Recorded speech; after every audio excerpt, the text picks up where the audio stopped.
Hello students, let's continue with the touchstone of partnership. So what this touchstone of partnership is? क्या होता है ये?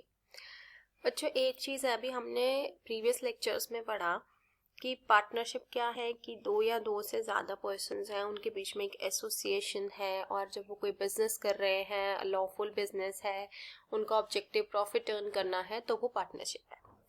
यही पढ़ा। अब बात ये आती है कि कई बार एक बिजनेस है, दो पार्टनर्स मिलके कर रहे हैं, बट स्टिल हम डिलेमा में हैं, हम कंफ्यूज्ड हैं कि क्या ये पार्टनरशिप है या नहीं है। तो हम इस प्रॉब्लम को कैसे अपने दिमाग से सॉल्व कर सकते हैं? तो इस सिचुएशन को क्लियर करने के लिए हम आज कुछ पॉइंट्स पढ़ेंगे। जितने भी पॉइंट्स हम पढ़ेंगे हमें उसका आंसर यस और नो में ढूंढना है। फाइन। तो जब भी हम किसी बिजनेस को ये देखना चाह रहे हैं, किसी भी बिजनेस के अंदर ये देखना चाह रहे हैं कि क्या इस बिजनेस में पार्टनरशिप है या नहीं है, तो अगर हमारा आंसर आने वाले जितने भी पॉइंट्स हम स्टडी करेंगे इन सब में यस है, तो इसका मतलब उस बिजनेस में पार्टनरशिप है। लेकिन अगर उसमें से किसी एक का आंसर या सबका या किसी एक का भी आंसर नो में आता है, तो इट मीन्स वो बिजनेस पार्टनरशिप में नहीं है, वो पार्टनरशिप की टर्म्स एंड कंडीशंस को फुलफिल नहीं करता। क्लियर? अब देखो, the first condition here is the relation of partnership arise from a contract, not from the status. आप पार्टनरशिप, जो आप पार्टनर्स हो या, ठीक है, that is with the virtue of a contract, not from the status। मतलब क्या है इसका कि एक बहुत सिंपल एग्जांपल इसमें हम लेकर के चलते हैं। आपका joint family business, Hindu undivided family सुना होगा, पढ़ा है। फाइन। अब Hindu undivided families, joint Hindu undivided family business में क्या होता है? आपने यही पढ़ा है कि बाय बर्थ जो फैमिली मेंबर होता है उसको उस बिजनेस में स्टेटस मिलता है, ऐसा ही पढ़ा है। लेकिन आप उसके लिए क्या पार्टनर वर्ड यूज करते हो? नहीं करते हो। आप उसके लिए क्या वर्ड यूज करते हो? को पार्टनर्स, मेंबर्स, यही वर्ड यूज करते हो ना। तो it means they are not partners. Partners क्यों नहीं है? Because they get membership from their status. उनका स्टेटस ये है कि वो उस फैमिली के मेंबर है, वो उस फैमिली के मेंबर हैं, इसीलिए वो उस फैमिली बिजनेस के मेंबर हैं। तो they are not the partners. Clear? ठीक है। पार्टनर्स में वो अपना वो प्रॉफिट्स भी शेयर करते हैं उस बिजनेस के, लेकिन वो पार्टनर नहीं है। ठीक है ना मेरी बात?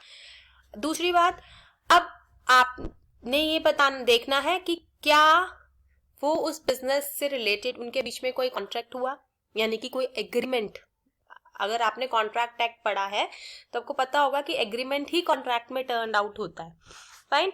तो एग्रीमेंट जो था उसकी सारी टर्म्स एंड कंडीशंस थी, जो भी आपने अभी प्रीवियस लेक्चर्स में पढ़ा है, वो सब फुलफिल हो रहा है।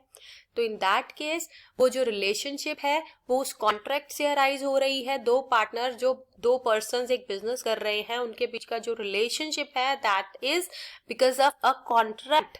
It means they are a partner. Second, sharing of profits. Sharing of profits. Sharing of profits का क्या मतलब है?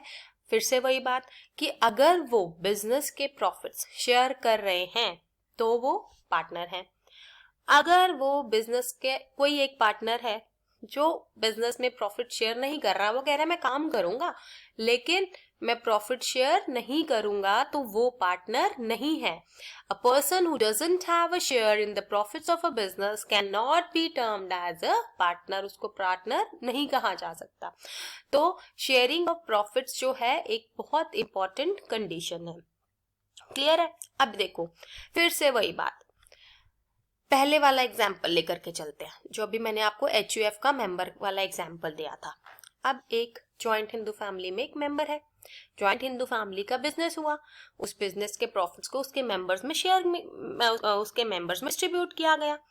अब उसके मेंबर को शेयर ऑफ प्रॉफिट मिल रहा है? मिल रहा है, हाँ मिल रहा है। लेकिन अब फिर से समझना मेरी बात, शेयर ऑफ प्रॉफिट मिल रहा है तो क्या वो उसमें पार्टनर है? The answer is again no. Reason, because he is receiving income from a property in which he has an interest. ये उसको बेसिकली उसका इंटरेस्ट है उस बिजनेस में. वो बाय स्टेटस उस स्टेटस उस पार्टनरशिप उस बिजनेस में है, इसीलिए उसको शेयर ऑफ प्रॉफिट मिल रहा है. ठीक है, क्लियर है. So a person doesn't qualify to be a partner merely by share in the profits or income of the property in which he has the interest in. That a person receiving a share in the profit of a firm doesn't necessarily mean that he is a partner, and has been held to be clear in many verdicts given in the various cases. ये बात बहुत से cases में दी हुई है और clear है कि सिर्फ शेयर ऑफ प्रॉफिट मिलने से कोई पर्सन जो है वो उसको पार्टनर होने का स्टेटस नहीं मिल जाता. जैसे अभी मैंने आपको एग्जांपल बताया कि HUF का कोई को पार्टनर है, उसको शेयर ऑफ प्रॉफिट मिल रहा है, तो क्या वो पार्टनर है? नहीं है, वो तो को पार्टनर है. ठीक है, तो उसके लिए देखो यहाँ पर आपको बहुत सारे एग्जाम्पल्स दे रखे हैं लीडिंग केसेस के. सेक्शन 6 में कुछ एग्जाम्पल्स गिवन हैं कि किन किन केसेस में किन किन पर्सन्स को प्रॉफिट का शेयर मिलता है लेकिन वो पार्टनर्स नहीं है. पहला देखो, creditor. Creditor means the person who has given some money to the business. अब इन रिटर्न उसको इंटरेस्ट मिलेगा, ठीक है, लेकिन टर्म्स एंड कंडीशंस, जब उसने आपके बिजनेस को पैसा लेंड किया तो उसने उस टाइम ये टर्म्स एंड कंडीशंस दी कि भी मुझे जो है इंटरेस्ट नहीं चाहिए, आपका अगर वेंचर सक्सेसफुल जाता है, प्रॉफिटेबल जाता है, तो मुझे प्रॉफिट में 1% 2% शेयर चाहिए. That's it. अब आपका बिजनेस प्रॉफिटेबल हुआ, आपने अपने क्रेडिटर को इंटरेस्ट देने की बजाय एक परसेंटेज शेयर ऑफ प्रॉफिट दिया. फाइन.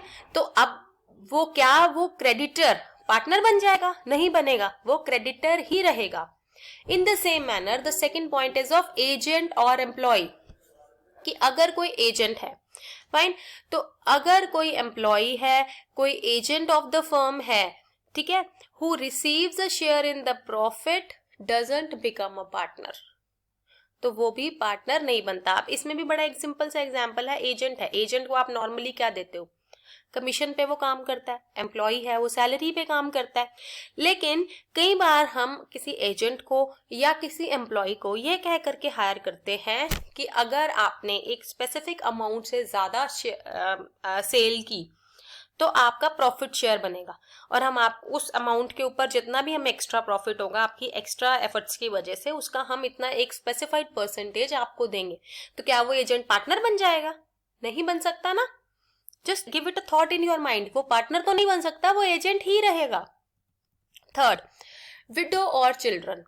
विडो और चिल्ड्रन क्या है बच्चों? विडो और चिल्ड्रन में क्या बता रखा है कि मान लो एक पार्टनर था, एक पार्टनरशिप फर्म थी, उसमें एक पार्टनर था. अब ड्यू उस पार्टनरशिप फर्म की जो टर्म्स एंड कंडीशंस थी उसके अकॉर्डिंग था कि if any of the partner dies तो उसकी फैमिली को लॉस नहीं होना चाहिए, तो इन रिटर्न कुछ अमाउंट जो है उसकी विडो को या उसके चिल्ड्रन को जाना चाहिए. तो अब ऐसा हुआ, किसी एक पार्टनर की डेथ हो गई, तो इन रिटर्न बिजनेस की तरफ से उनकी विडो और चिल्ड्रन को कुछ पैसा मिल रहा है. तो क्या वो पार्टनर बन गए विडो और children? No, they are still the third party to the business, although they are getting the percentage of profit from the business. Ex owner of the business. Ex owner of the business में क्या है बच्चों कि अगर मान लो कि एक businessman है, उसका बिजनेस बहुत अच्छा चल रहा है, ठीक है, he is earning well, but due to some condition may be he is not able to manage, may be he has to leave the area.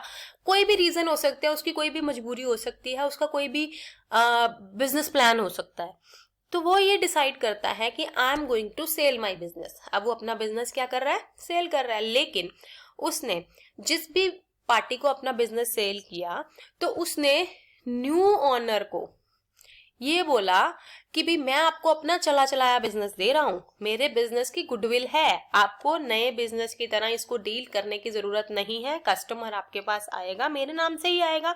You are earning you will be earning for the goodwill that I have earned for the business, that I have created for the business, and in return मुझे उस goodwill के return के लिए मुझे share of profit चाहिए.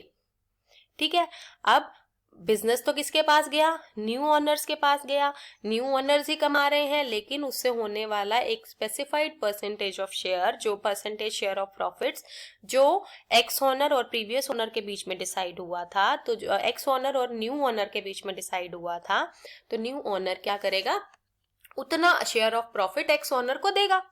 तो x owner ही रहेगा वो बिजनेस का, even though he is getting share of profits, there he is not going to be a partner in the business। ठीक है। माइनर भी अब आपने पढ़ा होगा पार्टनरशिप में क्या होता है कि अगर माइनर जो है इस लाइक माइनर को हम प्रॉफिट्स बिजनेस के प्रॉफिट्स में तो शेयर दे सकते हैं, लेकिन क्या फिर भी इवन इन दैट केस उसको हम पार्टनर का स्टेटस नहीं दे सकते। क्लियर। तो टचस्टोन ऑफ पार्टनरशिप में पहली चीज क्या थी, द फर्स्ट पॉइंट वाज कि उसमें जो फर्स्ट पॉइंट था कि पार्टनर जो है वो कॉन्ट्रैक्ट से होना चाहिए, not by the status. Share of profit होना चाहिए, लेकिन शेयर ऑफ प्रॉफिट में भी कुछ स्पेसिफिक थिंग्स हैं that you need to think about, जो मैंने अभी आपको एग्जांपल दिए। The third is mutual agency. Mutual agency means the mutual agent, they are bind by the act of each other। यानी कि अगर कोई एक पार्टनर ने बिजनेस के लिए डिसीजन लिया है, that is applicable to all other.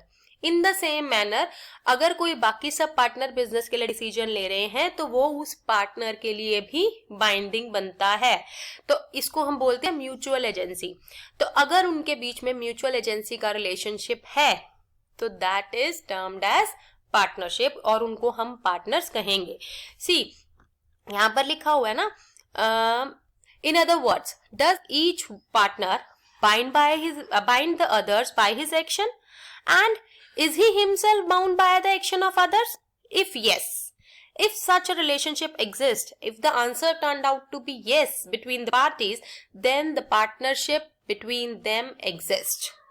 Clear? Partnership in management means participation in management means कि पार्टनर्स को ये राइट है कि वो बिजनेस की मैनेजमेंट में पार्टिसिपेट कर सके। ठीक है।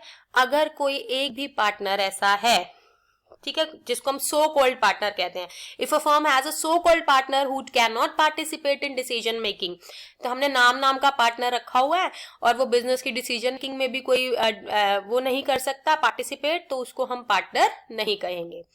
लीगल बिजनेस हमने कल भी पढ़ा था, the business must be lawful. Illegal जो है, अनलॉफुल है, dealing with the alien economy, doing something जो कि नेशन के इंटरेस्ट के अगेंस्ट है, वो कॉन्ट्रैक्ट जो है that is not valid by law, और उसको हम पार्टनरशिप नहीं कहेंगे। Partnership versus co-ownership, there is a difference. देखो बच्चों, को ओनरशिप मीन्स आपकी ओनरशिप, जॉइंट ओनरशिप, आपने कोई एसेट खरीदा, आपने कोई प्रॉपर्टी खरीदी with the objective of sharing that property, आप उसका जो भी आप उस प्रॉपर्टी को शेयर कर रहे हो, इट मीन्स यू आर को ओनर। बट पार्टनरशिप मीन्स आपने कुछ परचेज किया with the object of earning profits out of them, और उससे आपको जो प्रॉफिट मिला आपने उस प्रॉफिट को भी शेयर किया, तो आप क्या हो, partners. Number of members discussed in previous lecture, there is no limit on the maximum numbers, minimum 2 जरूरी है, maximum की कोई लिमिट नहीं है। Although जो लिमिट है नहीं है वो किस में नहीं है, वो पार्टनरशिप एक्ट में नहीं है, लेकिन कंपनीज एक्ट ने लिमिट बताई है 20 in case of banking and 10 in case of other ordinary. एक मिनट, हाँ, other than banking can be 20, whereas in banking it can not be more than 10। गलत बोल गई मैं, बैंकिंग के लिए 10, अदर के लिए 20। ठीक है। Access to books of accounts, all partner can access the book of accounts, सभी पार्टनर्स को ये राइट है कि वो बुक्स ऑफ अकाउंट्स को चेक कर सकते हैं। अगर वो नहीं करते हैं या किसी एक पार्टनर के पास ऐसा राइट नहीं है, उससे बिजनेस के ट्रेड सीक्रेट्स छुपाए जाते हैं, तो वो पार्टनर नहीं कहलाएगा। Essentials of a valid contract, मैंने आपको पहले भी बताया था कि पार्टनरशिप जहां खत्म होती है, जहां पार्टनर्स के कुछ भी डिस्प्यूट होते हैं या कहीं पर कोई पार्टनरशिप एक्ट क्लियर नहीं है, तो वहां पर कॉन्ट्रैक्ट एक्ट अप्लाई होता है। तो किसी भी partnership is a result of a valid contract. अगर कोई भी कॉन्ट्रैक्ट वैलिड नहीं है, वैलिड कॉन्ट्रैक्ट मीन्स उसमें पार्टनर्स की फ्री कंसेंट नहीं है, उसका कोई ऑब्जेक्टिव नहीं है, उसमें कोई कंसिडरेशन नहीं है, तो इन दैट केस वो कॉन्ट्रैक्ट वैलिड नहीं माना जाएगा, वो पार्टनरशिप नहीं मानी जाएगी. So the answer to all the 9 points that have been mentioned here, if the answer turns out to be yes, it means आपकी पार्टनरशिप फर्म है, और अगर किसी एक का आंसर भी नो है तो इट मीन्स आपकी पार्टनरशिप फर्म नहीं है.